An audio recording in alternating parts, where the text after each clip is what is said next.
আমার বাসার ব্যালকনিতে একটা সানসাইড আছে। সানসাইডের উপরে কিছু মালামাল রাখছি। ওই জায়গাটা কিছু বাবুই পাখি বাসা করেছে। তো হঠাৎ করে দেখি নিচে একটা বাচ্চা পড়ে গেছে, ছোট বাচ্চা। তো বাচ্চাটা আমি উঠাই দিলাম, দেওয়ার সময় দেখি উপরে একটা বাচ্চা মরে ঝুলে আছে। পরে সে বাচ্চাটা যখন ধরতে যায় একবারে নরম হয়ে গেছে, হয়তো 2-3 দিন আগে মারা গেছে। তো বাচ্চাটা নিয়ে আমি ফেলে দিলাম।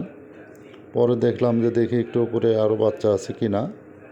ওটা উপরে উঠলাম, ওঠার পরে ওই যে দেখতেছেন বস্তাগুলো উঠে দেখলাম যে আছে কি না। পরে দেখি যে হ্যাঁ আছে, বাচ্চা আছে। পরে ওখানেই আছে ওরা। বাচ্চার যে মায়ে পিছন সাইডে চিল্লাচিল্লি করতেছে। পরে আমি ওখান থেকে নামে আসলাম। ওই ভিতরে এই যে সাইডে বাচ্চা, অন্ধকারের জন্য দেখা যাচ্ছে না যে এখানে বাচ্চা।